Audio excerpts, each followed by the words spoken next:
Tuar më gjërësisht zhvillimet e kësaj proteste, kurse e theksuam, ato janë tashmë në ditën e 16 të saj, do të kemë në një lidhje të drejt për drejt me studion gazetarin dhe analistin Ben Andoni. Zoti Andoni, përshëndetje, faleminderit. Përshëndetje dhe mirësëgje. Zoti Andoni, dita e 16, qytetarët nuk tërhiqen, i bashkohet edhe diaspora. Si e keni parë reagimin e tyre dhe a do të ketë vazhdimsi në opinionin tuaj kjo protestë? Unë i besoj frymës që është në protest, është një frymë e cila ngrihet ndaj të gjitha padrejtësive. Personalisht jam përdit atje, domethënë shfrytëzoj një orë ose një orë e gjysmë të ditës time dhe realisht shikoj një ndjesi shumë të mirë. Kuptohet që protestat të tilla i kanë brenda të gjitha përplasjet, oratorë të cilët ti shikon mangësi shumë të mëdha kulturore ose të paktën të themi prapavijat e gjërave që ata mendojnë ose grupeve që përfaqësojnë grupeve sociale dhe tjera, por në thelb duket që qeveria duhet jo thjesht duhet të nxjerrë një mësim, por qeveria realisht duhet të bëjë një prapaktheu shumë të madh. Personalisht që në mandatin e kaluar të zotit Rama kam thënë që të dyja partitë kryesore duhet shumë e vështirë ta mbyllin këtë mandat. Në fakt, Partia Socialiste fitoi me 83 vota, me 83 mandate, dhe fitoria e tyre, të paktën për ata që më kundërshtonin si mendimi, ishte që me këtë forcë kaq madhe sa çka kjo parti, ideja për rënimin e kësaj force është utopike. Në fakt ne jetojmë në Shqipëri, ne shikojmë mënyrën se si përballemi me çmimet, ne shikojmë mënyrën se si shkon industria e ndërtimit, ne shikojmë mënyrën se si është transporti në vend, ne shikojmë mënyrën se si përballen studentët me jetën e tyre. Ne shikojmë gjithashtu arrogancën pafund, që fillon që nga vetë kryeministri dhe me radhë shumë zyrtarë të tij. Në këtë sens po them që jo thjesht ata duhet të nxjerrin mësime, por realisht duhet shikojnë që kanë bërë dëm shumë të madh për vendin. Nëse do më thoni se sa mund të vazhdoj kjo pyetje, sa do vazhdoj kjo protest, nuk jam në gjendje ta them. E vetmja gjë do doja që organizimi që këtë tutje të ishte më genuin, kuptoj tani që ka brenda forca që janë realisht e kanë marrë përsipër organizimin e saj. Uroj që të jenë sa më të bashkuar dhe të elaborojnë mirë. Më vjen keq për ato gjëra që kam dëgjuar për media. Për shembull, dje kishte deklarata shumë agresive për media dhe shumica e tyre harrojnë që në kohën që deklaronin kështu, mbi koka kishin kamerat e ndryshme, të cilat në një farë mënyre janë oksigjeni publik i tyre. Protesta pa oksigjenin e medias është pothuajse ka humbur një funksion shumë të madh. Është media që nëpërmjet pasqyrimit gati vetmohues të gazetarëve që janë në terren, të njerëzve, të analizëve, qoftë pro, qoftë kundër kësaj proteste, të cilët mundohen që nëpërmjet logjikës së tyre, pa çka mënyrës formimit të tjera, japin opinionet, por mbi të gjitha edhe drejtimet e kësaj proteste, të cilat në një farë mënyrë janë ndihmë shumë e madhe për ta. Por kuptoj që në një protestë kaq madhe, kaq masive, kjo tashmë është shirë.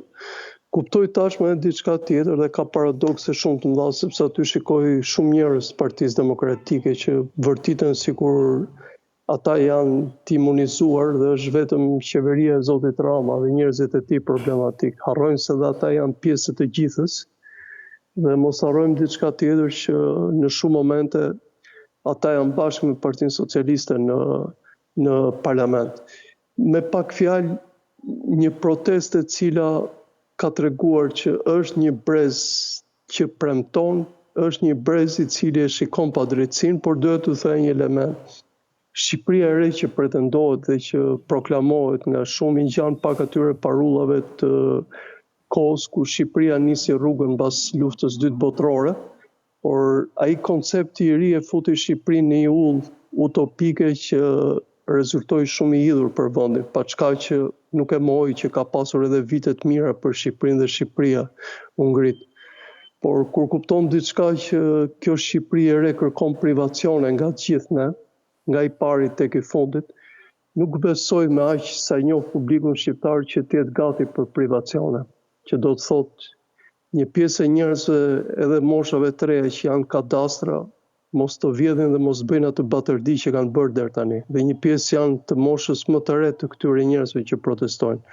Ose nga administrata mos të jenë aq të hidhur dhe aq neglizhuese janë me publikun. Ashtu si jo vetëm për brezin e tyre, por edhe për ne bashkë, domethënë.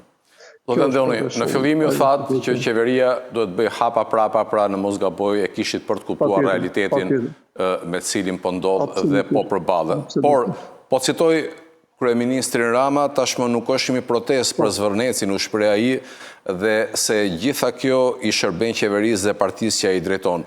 Çfarë tregon kjo në këto momente në opinionin tuaj? Sërish ai nuk e njeh realitetin, sepse ju e dini në ditët më përpara ai ka nxjerrë edhe fjalë nga leksiku i tij që ishin fashiste, gjëra të tjera.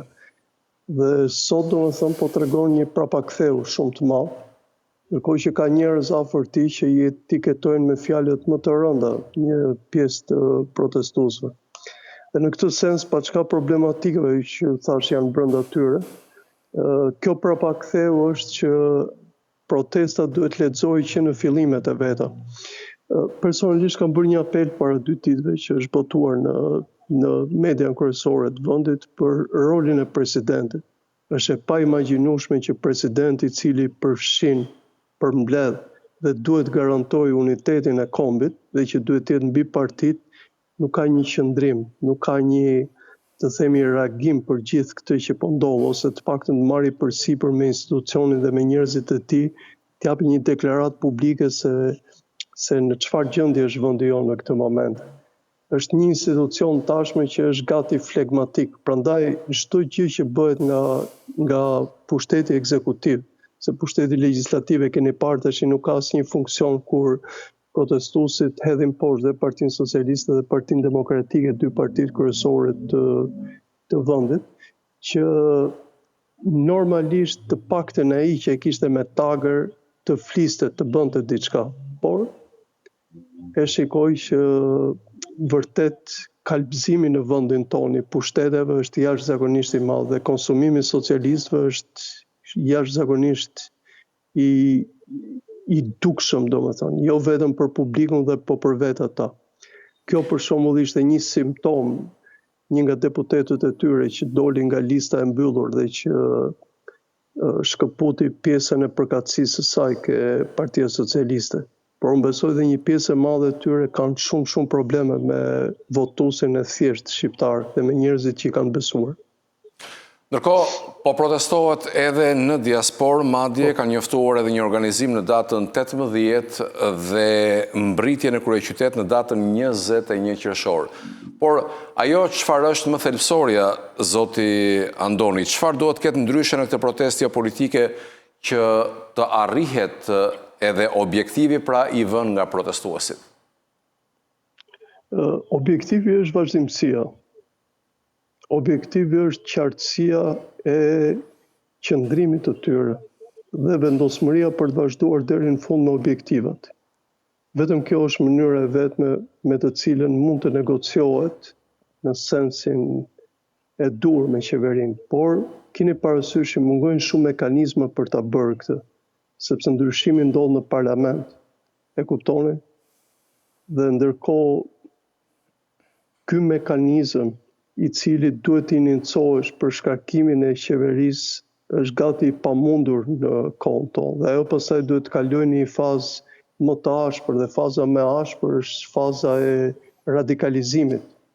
Dhe nëse arrihet me pjesën e radikalizimit, pastaj problemi është se sa protestuesit do jenë të vendosur ta bëjnë këtë.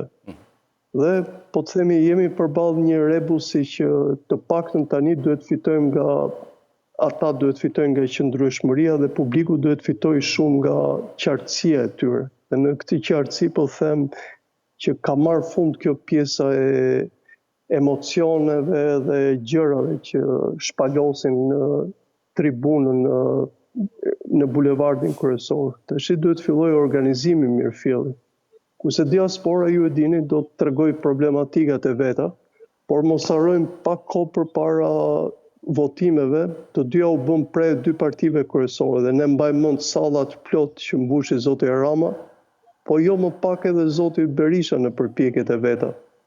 Dhe në këtë sens mua më vjen mirë që ata po votojnë, por do doja që ata të votonin më mirë dhe më qartë që në momentet e para. Megjithatë ata kanë pas një problem, ju e di që ligji jonë zgjedhor të paktën është i paqartë që atyre t'u japi disa vende në parlament. Dhe kjo do jetë një hap shumë i madh besoj për demokracinë tonë, sepse nëse ata do kenë e zëm 4 vende ose 5 vende a priori, do kenë mundësi që të diktojnë me politikat e tyre. Pa edhe kjo ju e dini që ka problemin e madh, se sa diaspora jonë do bashkohet me njëra tjetrën. Se protesta është e bukur, marrin pjesë të gjithë, nuk të kërkon përveç angazhimit fizik që ti t'jesh. Kurse angazhimi tjetër që lidhet me formimin, me bashkimin, me kontributin, pastaj përfshin dhe elemente të tjerë. Besoj që jemi para ndryshimeve shumë të mëdha për vendin, nëse kjo protest do shkojë drejt shuarjes ose drejt zbejës, dhe këtë të paktën e kanë treguar deri tani rasti bullgar dhe rasti serb, unë mendoj që do jetë një humbje e madhe për vendin, sepse do duhet shumë kohë që të mobilizohet një energji e tillë. Paçka që protesta e fundit na tregoi të gjithëve që në Shqipëri, sidomos ke brezi të rinjve, ekziston potencial për ndryshim. Ju përmendet parlamenti, në fakt përkujtoj që jo më larg se dje një deputete socialiste njoftoi largimin nga grupi i PS-s dhe daljen si e pavarur. A mendoni se po qahet Partia Socialiste? Jo, unë besoj që atje ka kohë që ka, të themi, plasaritje, por për sa kohë që ata kanë pushtetin, mundësit, vendet e punës, favoret, është e pamundur që të ketë trandje të mëdha. Edhe në rastin e deputetëve ju e dini që Partia Socialiste ka një masivitet të tillë, sa jo një deputet iki, po t'ikin dhe 7 të tillë nuk është se i bën ndonjë gjë të madhe. Por problemi i madh është të themi se sa ata do pajtohen me këtë lloj situate, sa prej tyre janë gati që të justifikojnë të ardhmen e tyre politike. Një pjesë unë e di që nuk e kanë problem, sepse u mjafton ajo qëndësia aty, u mjafton benefiti që kanë aty, u mjafton pensionet që do marrin nga qëndrimi në parlament, sa të paktën kjo protest të duket shumë minore, ndërsa ato pak kënaqësit me zotin Rama i zgjidhin rrugës, që do të thotë duhet këtë dinjitet shumë të madh politik që të bëhet këto që uron publiku që të bëhet. Publiku jonë akoma nuk e ka arritur këtë ndjesi. Edhe këta njerëzit që po protestojnë, mos harrojnë diçka që në momentin që do kenë një përfaqësi të tyre, duhet mësojnë edhe me mënyrën se sa dinjitet do kenë ata për t'i përfaqësuar njerëzit. Dhe historia na ka treguar që në momentin që bashkëpatriotët tanë hypin në pushtet, harrojnë shumë gjëra. Dhe historia është një mësues që nuk gabon shumë shpesh. Zoti Andoni, protesta në fakt ka marrë edhe jehon ndërkombëtare ku media të shumta raportojnë apo transmetojnë edhe drejt për drejt. Kryeministri thosë se ajo i shërben personave që nuk i duan të mirën Shqipërisë. Ju si e shihni këtë qëndrim të tij? Po besoj që ka element, kjo është e vërtet. Por nga ana tjetër besoj që ky është brandimi më i mirë i Shqipërisë, sepse nuk e di se mbani mend vitin 97, kam qenë media të rënë tek koha. E mbaj shumë mirë. Ajo që ka ndodhur në Shqipëri dhe ose mos u çoj pak më përpara, vitin 96 dhe vitin 91 kanë qenë të paimagjinueshëm.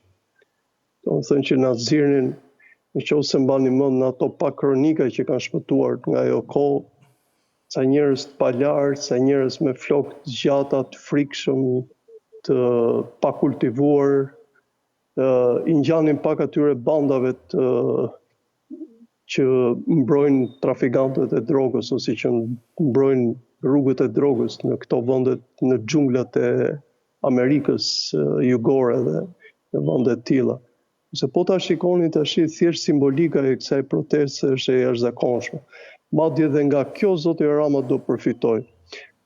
Është e vërtetë që mund të ketë një tkurrje turizmi, por kur e mendon mirë është dhe një element tjetër që kur bëm analizën e turizmit vitit kaluar, ne pam që ai masivitet i madh njerëzish nuk është se solli ndonjë bum shumë të madh ekonomike ne, pa çka pastaj që na tregoi edhe problemet që kishim me infrastrukturën e me shërbimin e me të tjerë. Kështu besoj që zoti Rama duhet i ketë parasysh këto. Duhet të mendonte shumë mirë për qeverisjen e tij dhe në formë kapilare për gjithë llojin e administratës që ka ngritur. Ju bëm përshtypje diçka që siç ikën zoti Rama jashtë shtetit, pothuajse gjithë drejtuesit e institucioneve tona rinë vetëm jashtë shtetit, kupton?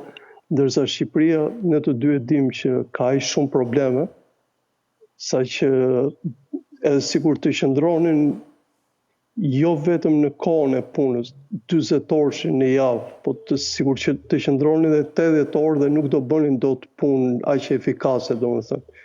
Jo më kot, ju e dini nga raportimet që bëhet, produkti i asaj që nxjerr individi shqiptar është produkt shumë i ulët, për mos thënë pastaj jemi nga vendet më të varfëra bashkë me Kosovën, e tjera. Ndërsa zyrtarët tanë ikin vetëm jashtë shtetit, shikon lloj-lloj fytyrash me Range Rover që as nuk e justifikojnë me, të themi, pasuritë që kanë dhe tjera. Ky është ai karburanti që i mbledh këta njerëz. E kanë padrejtësinë përballë vetes, e kanë padrejtësinë si pengesë e cila nuk i lë të paktën qas të kenë ëndra. Një pjesë atyre s'kan për ta gëzuar asnjëherë për shkak të moshës. Kështu si dhe mosha ime tani shef që çdo që ndodhi nuk është se do përfitojmë ndonjë gjë të madhe. Por të paktën për brezin e ri ka akoma kohë për shpresë. Tamam për këtë lloj shpresë po besojnë këta njerëz që rinë në shesh. Kam edhe diçka të fundit, ku po citoj sërish kryeministrin Rama, i cili është shprehur se nuk ka projekt, s'ka asnjë dokument, ndërkohë shton se ende po punohet nga disa studio të mëdha dhe zona e Zvornecit do të zhvillohet. Çfarë po përpiqet sipas jush të thotë kryeministri në deklaratat e tij? Ka humbur thjesht busullën brenda argumentave të tij. Sepse para kur u fol, dhe ju e dini edhe media më shumë i kushtonte vëmendje ardhjes së zonjës Ivanka Trump në Vlorë dhe Jared Kushner se sa realisht asaj që po ndodhte, dhe ky është një problem shumë i madh i shoqërisë edhe medias tonë. Por në këtë rast ai duhet ta dinte shumë mirë që ka dasra Vlorës që ka bërë ato masakrat. Duhet të interesoj koma përpara për transparencën dhe mënyrën se si po operonte një vend që kishte probleme pronësie të tilla dhe ti s'mund të ngresh një investim strategjik me probleme prone. Dhe sot mori dhe përgjigjen nga përfaqësuesit amerikan në vendin tonë. Dhe besoj me kapjen e argumentave të cilat nuk kanë kohë, për shembull si në këtë rast që thotë nuk ka projekt, po në fakt kanë dalë elemente të tjerë që ai e kishte premtuar këtë zonë. Ndërkohë që ne dim që incidenti filloi se zona ishte rrethuar dhe për çfarë rrethon zonën, atëherë nëse nuk ka projekt. Besoj gjitha këto bashkohen bashkë dhe janë kundër tij. Prandaj nëse do kisha mundësi ose do kisha akses, pa çka që e dini shumë mirë që s'kam asnjë lloj aksesi tek kryeministri, do i thoja që të heshte dhe të nxirrte mësime për atë që ka bërë dhe të bërnte shumë prapaktheu për mënyrën se si po e përball modelin e zhvillimit të vendit tonë. Zoti Andoni, të falenderoj shumë dhe të uroj punë të mbarë. Faleminderit.